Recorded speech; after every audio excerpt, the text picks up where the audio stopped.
haptic, where people sit on the seat and they say, wow, okay. So why is it wow? Why does it work? And so we have done several studies, technical studies, scientific study, I should say, with Tech 3 Lab here in Montreal to see what's the value, what is really happening in your body. In terms of gaming, what we've done recently, we tested like a couple of games, and we had like people coming in, and we scientifically look at how the bodies reacted to the game experience. So to a EEG, which is the brain, see the brain activity. We also look at the facial motion and also about the physiology of your skin. So if your skin, you're sweating more or anything like that. So those are things like, and that study was also complemented with like a questionnaire to kind of corroborate what we look at the data. One thing that came out and was interesting specifically into this gaming study, which was exciting, is we use a new method too. And I'm showing you a graphic. It means nothing this way, but what it does is when we study the brain and you look at the two lines where the red square is, it's the gap means the orange line is when you're playing the haptic, and when the blue line is when you're not playing the game with no haptic. And what we find out is that the brain is allocating less resources, and what's happening at those peak time is we were sending an audio signal on a regular basis, and we were looking if the brain was reacting to that signal while the player was playing the game, some sort of a distraction. I like to say, like, if you're a player with the haptic, then even if you're, in my case, my spouse is telling me dinner's ready, I will probably not listen to her, which probably most of the time, but even with haptic, I won't even hear her anymore. But we saw the brain reacting, not allocating any resources. So we know from there that we deducted that it was creating more immersive. We know that you're more focused on what you're doing and on the game itself. So the result of that, is the benefit of the haptic on the gaming experience, and that's with the science that we've done and with the several demos and experience that we've had, is it creates more pleasure, more fun, more emotion in the game, and more intensity. Some people just react more. They crash the car and they get even madder or anything like this. So that has it's really enhancing the emotion because your body is involved. So your emotion are enhanced. And what's happening and what we saw is that the players will want to play more often and longer. So this is why at the beginning, like the title of the conference, it's about engaging. So with haptic, we have a player that's more engaged into the game. And that's what we think we add value by using the medium with the DBOX Hi-Fi haptic. I've talked to you about the science. I've talked to you about what we know about DBOX, about the haptic, but I like to have Julien. This is why my colleague is here, because I like to have for him to talk about it, his experience about using into the Valhalla game. Absolutely. Thank you very much, Richard. So when we were originally proposed this new experience, obviously, as Richard was pointing out, it does provide better player retention.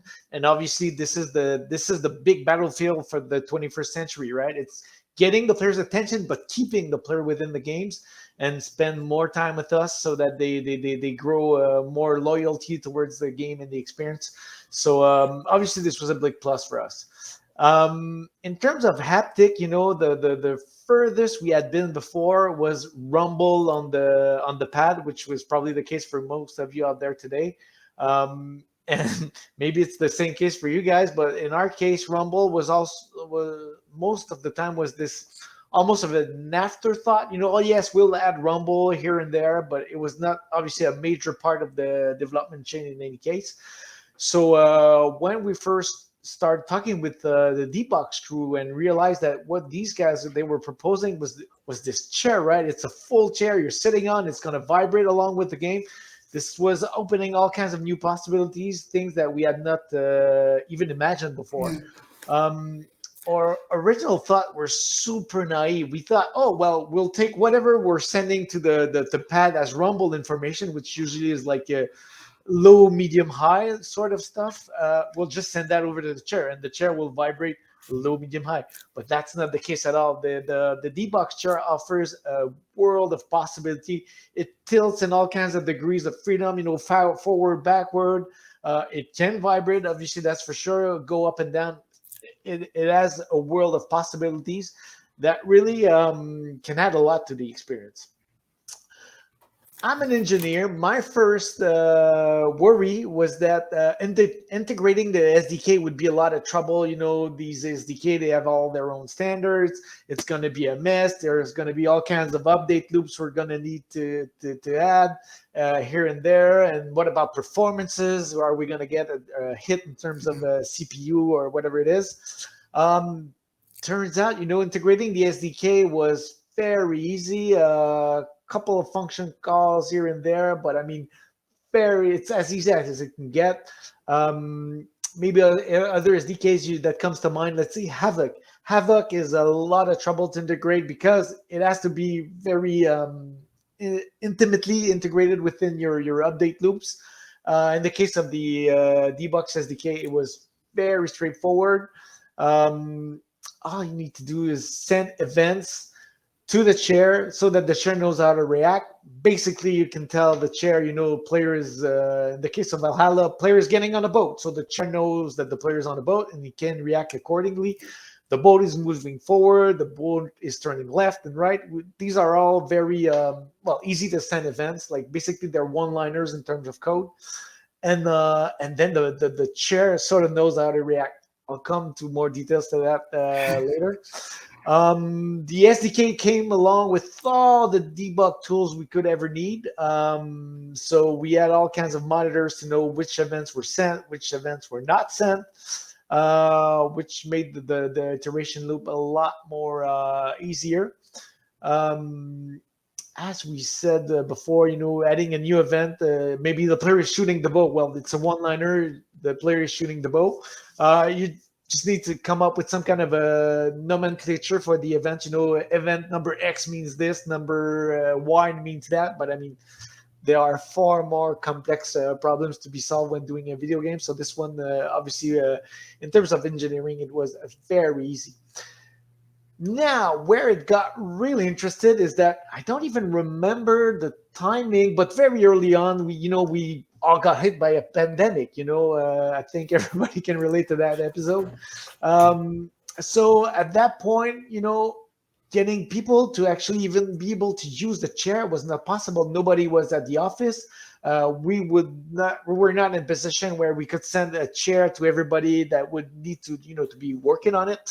So the fix we found for that was that obviously DBOX, they came in with a chair and SDK, but they came in with great human beings as well. We were working with, I don't know what his exact title is, but I like to call him an haptic artist.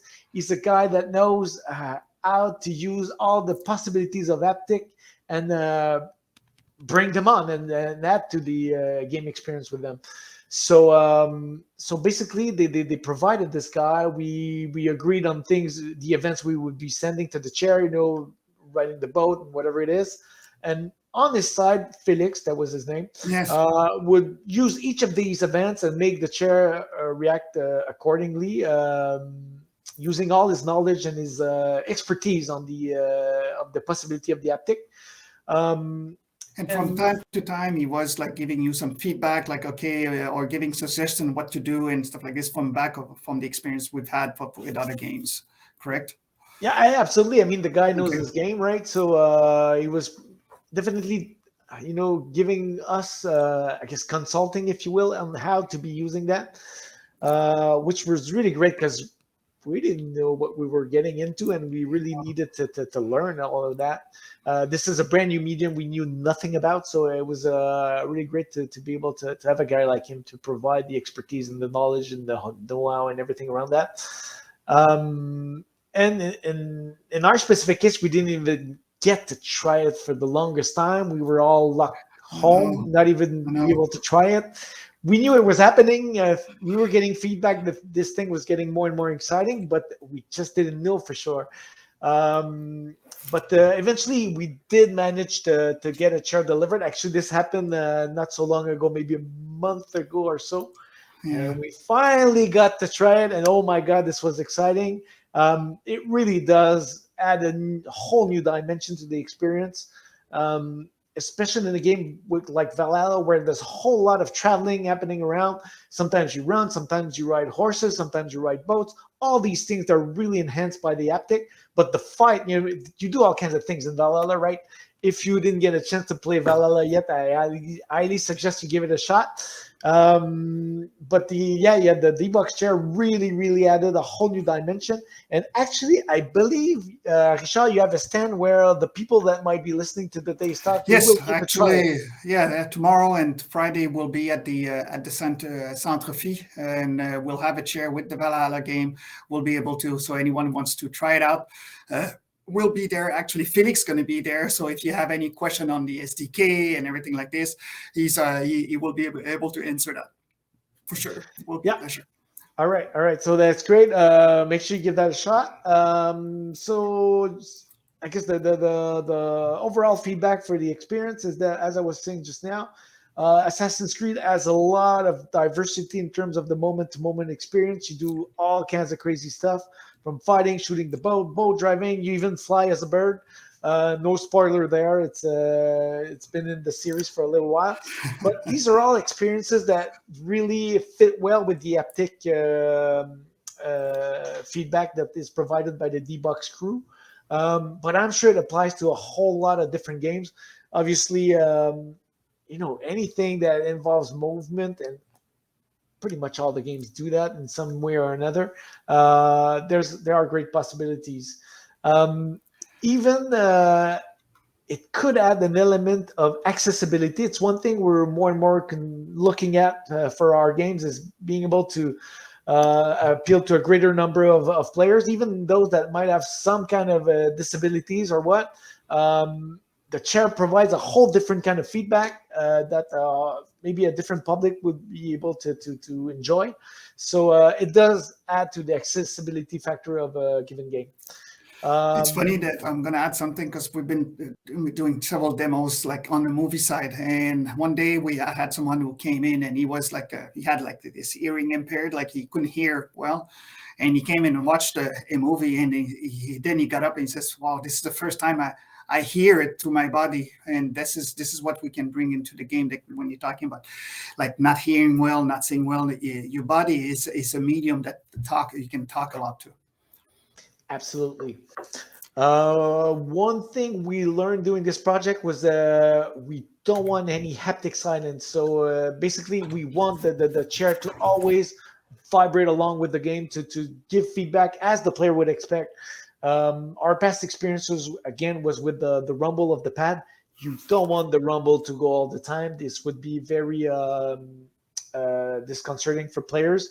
You want to rumble at very specific moments for very short bursts. In the case of the chair, it's all the opposite. You want that chair to react possibly constantly, maybe not constantly, but you don't want, every time you see something happening on screen and you sort of have the feeling the chair should go along, well, it has to go along, because if you don't, then it breaks the immersion, right? So to keep that high level of immersion, you don't want any haptic silences. Next slide.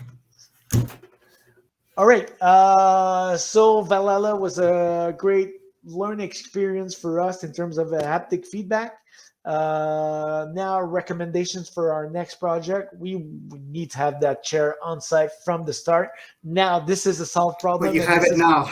Yes. So this is great. Next time around, we will be able to use that from day one, because it helps for many different reasons. For one thing, you can actually try it, and it builds interest for the feature, because for the longest time, for months, I was telling my colleagues, we're going to have this chair. It's going to add a whole new dimension to the experience. People kind of saw it, but didn't really, they were not very excited by it until now. Now they see it, they can try it for themselves, they can feel it. And now we've got, a lot more momentum. Any work that's resolved, that has to do with implementing the support for that chair, I've got a lot more allies now that I got a chair they can actually use, right? Something else is maybe better coordination with the creative side. As I was saying earlier, a lot of it was going through DBOX very own Felix. Yes. There was a bit of a link with our creative people, but not a whole lot. I think this is something we could go a lot deeper into. You know, we have creative directors that have a overall conception of what the game should be like, what the experience is meant to be like, and adding their opinion on what the haptic response is would make the whole thing even more coherent. Yeah. So something we'll definitely dig deeper next time around. And the next up is probably grooming our very own haptic artist. In this case, it's a whole new specialty. Obviously, you won't find anybody today that's really trained to do that. It's a whole new medium. But anybody that has, I guess, experience, I know that, Richard, you were telling me there are a lot, like the audio designers, there is a connection to be made between Yes. audio designers and haptic designers. Correct. So maybe this is one direction we could be thinking about it. I like to say haptic resonates more. Haptic resonates more with the audio designer, like a lot, because they can reference to the audio wave and everything, the frequency, so they can understand the language of haptic. That's what we found out. Yeah, and the tools are the same, right? There's a whole connection to be made with the audio kinetic, I believe. Yes. So I'll talk about it. You'll get to it later. Yes, perfect. So basically, long story short, grooming our very own haptic artist is definitely a possibility further down the road, and more exciting stuff coming along. Back to you, Richard. And I'm going to conclude and say something, because the first time I sat down with Julien and his team when we first talked about the haptic, and Julien, I think it was you or someone, says, so you guys are doing like Rumble. And we look at each other, and my colleague, I think was Jean-François at that time, said, no.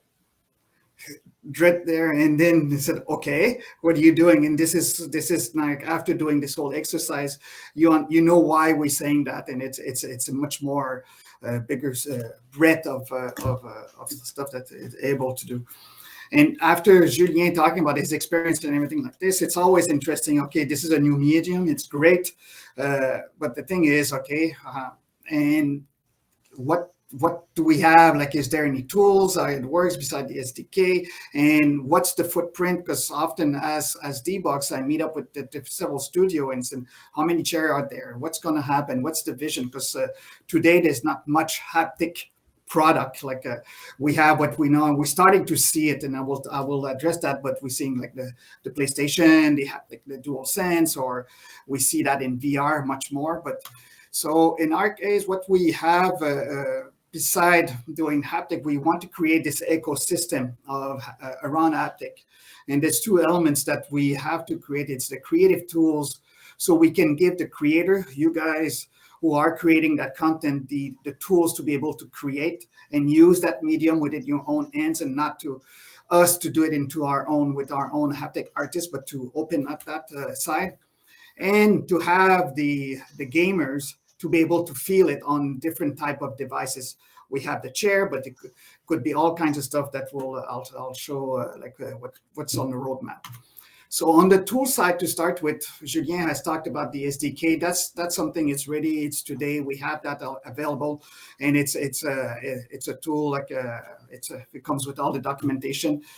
Also, what we do is we have a haptic artist or haptic designer, we call, which will accompany the studio to work on haptic up to a point. Sometime I've seen some of our, like Felix, to actually do the whole integration itself within the game, like when they had like the very specific access to do it. So it all depends what type of content, what type of game, and what's the studio, like the way they work into the process, because we want to be at the least disruptive to the whole, because I've heard so many times, okay, you're adding something, it's like a big production machine, and then you cannot disrupt too much. So what we've done also is, in order in the future, and that's something future, it's next year, is we have, and that's public knowledge, we have signed a deal with Audio Kinetic to have a plugin, the DBOX plugin, that will be embedded within the Wise software, and that will allow the And that's why I was talking about the audio, because the audio guys that will be able to add haptic beyond the audio. They will be also I'll add the haptic, and they'll have that tool to be able to add this within the games, and that will be part of a standard process of the game and not disruptive in terms. And we're planning to have a full version, like crossing my finger, but everything by May, June, so by before E3 type of thing, that so we can start having that. In the meantime, this DK will be available. It always will be available, because in some cases, some gaming studio prefer to work that way, and they don't have why, so we have other source. And the other thing is, we're talking, like when Julien was talking about the haptic artists, how do you train? Like, we can train one by one. But we have associated ourselves with the NAD, which is the school here in Montreal, and the goal is to expand that, but to create a haptic course for not just for new students, but also for existing, like night class, like for existing professional that want to learn about haptic, and that will be making announcement on when that will become available, to be able to have the language, to learn how to play with it and everything like this, how to use the medium itself.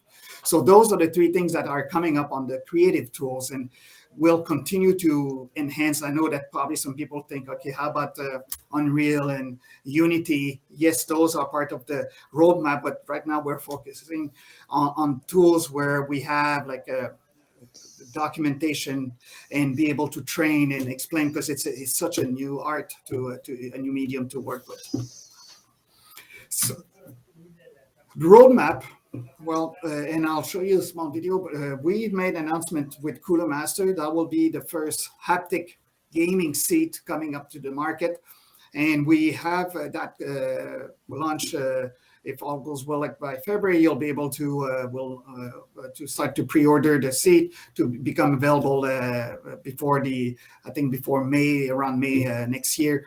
That's the plan with and then we have other major seat manufacturer that we are working on that we'll be announcing up to the next month, to be able to have like this type of experience on the haptic seat, the gaming seat. But also we're talking, like, we have a platform which you can sit on any type of simulator racing. It has been designed for that, but also I can think of any type of seating, or I don't know, you put it on a beanbag or something like this. You put the plank and you put your beanbag over, and then you put the platform. And the entertainment seat, which is the entertainment seat, it's for the living room experience. That will come again this year. We'll launch that seat. We're targeting the casual gamer eventually for the living room experience, and it will be a multi-content. And all these feature product will be able to watch movies, play games, watch TV series, hear some music, relaxation, which, by the way, my wife, that's the thing that she prefers, which I have bought myself a device, and that's what she loves.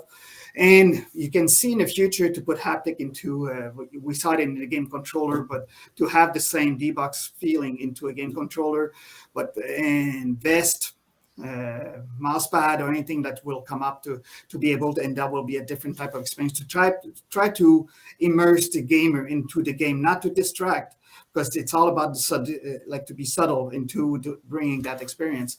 And so it brings the gamer totally immersed, forget how many hours he has played, and just keep playing and playing because he's into the game. So that being said, we'll play a video, if I think Felix is on the line, about the launch of that Motion 1 from Cooler Master that we're launching in a few months from now.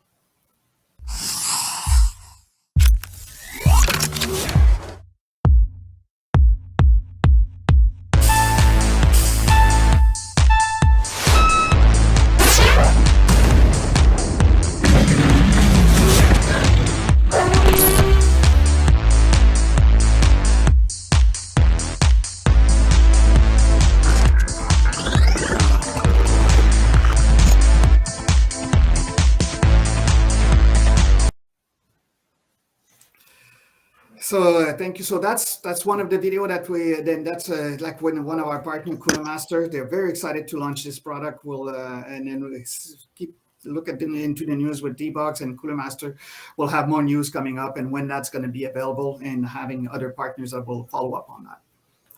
I want to finish the thing about the haptic. I want to address the thing. Is it happening? Is it just DBOX, or because we're passionate about it and we've been doing this for 20 years and we love it, but it's more, we see right now more and more of a trend that is coming, that it's coming with using that medium to make people feel and use the body as a new medium to talk to them and in order to immerse anybody. So you have like the PlayStation, which I mentioned before, the advent of VR, and now we have the Meta from Facebook, the whole immersive experience, and haptic will be part of that because that's the touch. It's key to a fully immersive.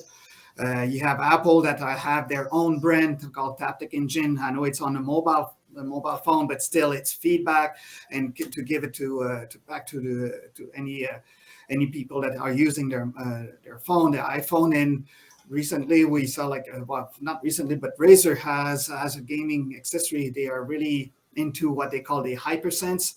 They even use the high fidelity haptic, which is something like they want to have the same brand, same thinking of what we bring with DBOX in terms of bringing high, rich quality haptic into. So we see this trend adoption from the big guys. So this is where the message is, like, as a content creator, is something that you have to say, okay, it's happening. We need to keep that into our scope and look at how do we get ready for this? Should we consider, like, how do we do this? And the answer is just call me and then we'll help you. But at the end of the day, it's to the mat, to anything else. It's to start looking into this new medium that will become more and more adopted into the entertainment and gaming. That's for sure. I want to thank you all to attend this presentation. I want to thank you, Julien, for your feedback on that. It was great to have you here. Thank you very much. I'll now be the MC for the Q&A section. I'll read out loud the questions that already have been submitted.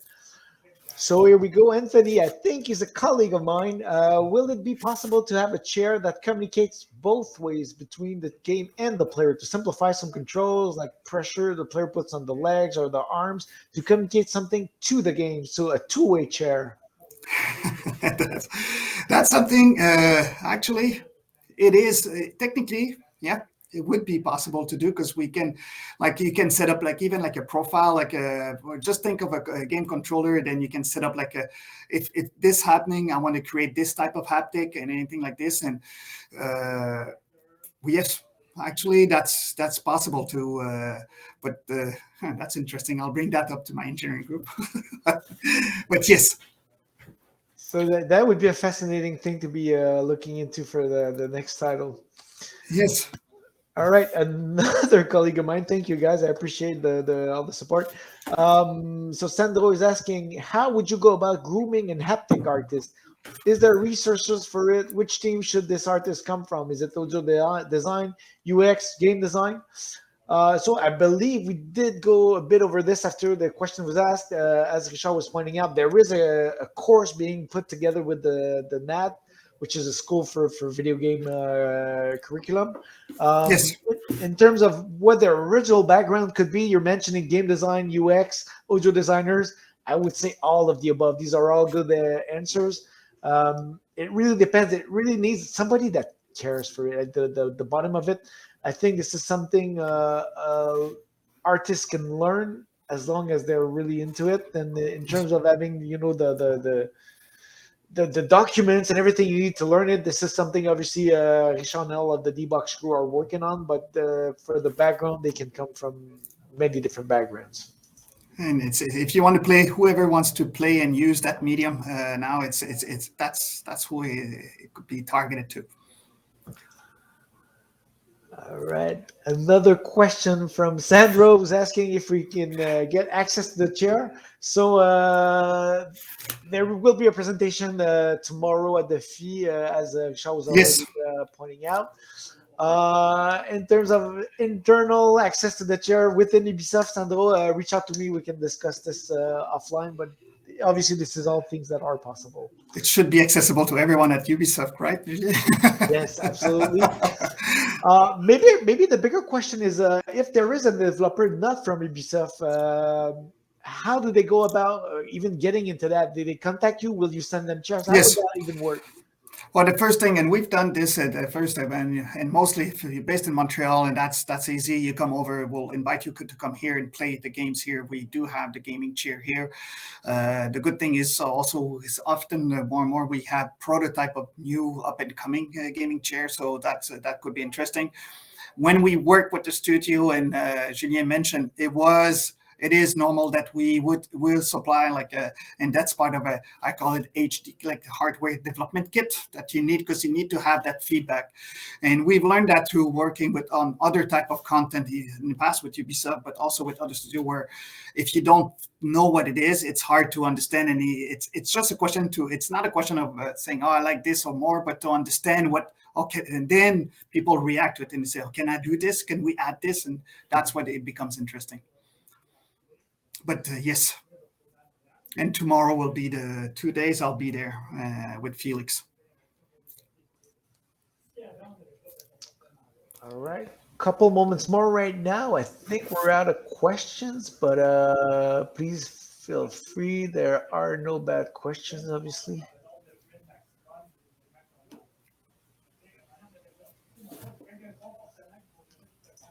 While we wait for question, and the reason I went pretty fast on the scientific part, and the reason why we did scientific is for many years, DBOX, we've been doing haptic, and people say, okay, yeah, but why do people like it? And this is why we start studying scientifically. Is there something is there really something scientifically? And then we've done it on movies, and that has an impact. Like if you watch a movie and then with haptic, it will enhance your emotion. You'll get scarier. You'll get more wow, and more. You'll scream hard. Like you'll just get into the movie itself. Same thing for TV series. Right now, we've done it for racing, sim racing, to see even on the sim racing does it enhance and increase the performance of your racing, and that's what we want to know, because if there's some cues, and something we discussed, Julien said maybe we could create some cues at one point that nothing to do with the like what's going on in the environment, but the cues that will give your body will know, okay, I'm 50% of life now, instead of looking at the screens, because you need to have your eyes focused on what you're doing, but you feel it. And your body is not the sounds. Now you know, okay, I got to do something because I feel like I'm dying. So these are things that we're going forward, and working with the team, like with Julien, is we're getting those feedback, and this is what help us increase the value. We've created over 65,000 haptic codes over the years, and when I talk about haptic code, it could be all kind of different type of guns. Helicopter propeller, 2 propeller, 4 propeller engine, a Toyota engine, or F1 engine, all kind of stuff that we have created that we share with the studio. We got one more question from Thomas, who's actually curious about all the scientific studies that were done. Is there a place where we can get the details? Is there a white paper that's been published or something? So write to me. I will send you, for anybody. That's a good question, because actually I went over a whole study in 2 slides, and that would be insulting for the guys who did it. But that's kind of trying to get the essence of it. But yes, there's a paper. You write to me. I don't know if my email is it's in the presentation, but also you can reach out to me through Megamix on my chat or anything like this. I'll send it over, and then we'll send you the paper documentation on it for sure. One question that has not been asked, but I'm sure is on the top of some people's mind, is motion sickness. Is the chair going to produce motion sickness to the users? The question was brought up about a few years ago when VR was very popular, because motion sickness was a big thing because we know motion sickness is created by lag, like between the video and what you see, and there's lag in the video, or there's lag in audio, or there's lag in haptic. because we're so precise into what we do, and so we've done several studies, and the way with the haptic, we saw that actually people that have motion sickness, like are very sensitive, they are less sensitive. People that like, so it does reduce the motion sickness that someone would have anyway, into like created by all kinds of factors. But and then the reason is because of the immersiveness, because of the like the how do you call it, there's no lag between what your body's feeling and what he's seeing. Then it makes it totally comfortable, and the person is, it lets him or herself go into that immersive, and not trying to block it. And that's typical, like I always say, like if you have motion sickness on the boat, it's because you're trying to compensate because the boat is moving and the ocean is not moving, and then you're going crazy. So you got to let go. So I always tell you just got to drink more, and then everything is moving, and then everything is good.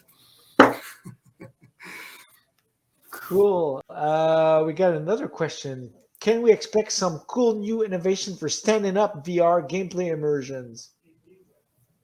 Why not? Absolutely. And when I mentioned about the vest, that's one thing. It also I wouldn't say a floor, because sometimes it all depends. If it's we always at DBOX we looked at like motion floor, but it could be risky. But we've had actually a customer on the LBE, the local, like the VR arcade, and they've created actually a motion floor with vibration, and that was it's called Mega something. I'm trying to remember. But anyway, yes, it is. But for the home experience, I think like the vest, or having like a haptic on your legs, on your feet, on your, like, it doesn't need to be, it has to be like on critical part of your body to make it immerse. Maybe not necessarily a seat, but like some very specific place to give you feedback and make you feel like that's what's happening. Like and one thing that you brought up is, can I feel the heat? And like, let's see, for fire or anything like this. So we have created this, when you're close to a big fire or anything like this, you feel that vibration of the fire that's burning, and that we were able to do in some movies and games. We were able to create that. So your body kind of say, okay, I see fire and I feel fire. I don't feel the heat, but I feel that vibration created from the heat. All right, next question. Is there any arcade industry that have DBOX chairs to play some games, or would that be another option for these industries? Actually, we are very well. We've done, like, we are into cinemas. I think we're mostly known for cinema seats, but arcade a lot. Like we have Triotech, who has many arcade game with the DBOX haptic. We have actually Universal in LA. I think the Shrek ride is with DBOX haptic. LAI game, who does the Rabbids ride from Ubisoft. They've sold, I don't know how many, but there's a lot of done with haptic using DBOX. So actually, those are big markets for us. And the whole market for us is something new in the last 2 years. I think even before the pandemic, we were targeting to reach out the home, and with the pandemic, we got to accelerate this thing, and that's why we are moving much faster into the home market. But the answer, arcade, we're there already on many fronts. Sounds great. On our side, we're trying to get into museums. Yes. Obviously, the Assassin's Creed has a big historical part to it. We're doing like sort of the Discovery Tour, so the historical version of the game. If we can get those games into the museum, we can bring your chair in there, and then there's going to be a fantastic experience right there in the museum. And if someone is more engaged, it will learn more, will remember better, and our kids will be better in learn than sitting in a class with a teacher that sometimes not really exciting to listen to. I agree. That would be fun. Absolutely. We should do that. All right, we'll talk offline, but yes, sounds like a great plan. All right, we're almost out of time, but we have a few more minutes. If you guys are curious about anything, the future of haptics, yes. The present of haptics. So And if you have any question, either Julien or myself, after the meeting or after that, you just write to us or write to me or write to Julien, or tomorrow you can come by and see me, and then it'll be a pleasure to give more detail about it.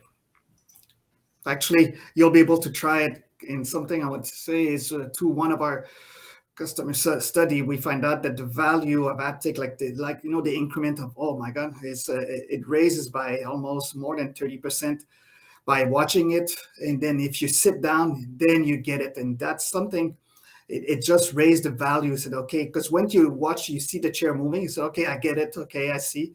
Or you see someone sitting on it. But then once you sit on it, that becomes totally,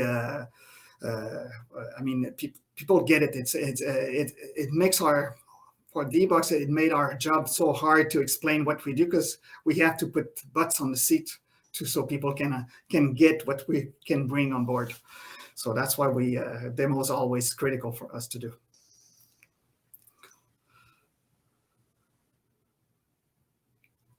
Is that it? I guess that's it. So thank you very much, everybody, for attending. Like Michelle was pointing out, we will be available if you got any questions or more comments or deeper discussions you want to have. In the meantime, it was a lot of fun to be with you guys today, and hope you enjoy the rest of the MIGs. It was a real pleasure. And thank you, Julien, again. It was great to have you. All right. Take care. Bye-bye, everyone. Bye, everybody.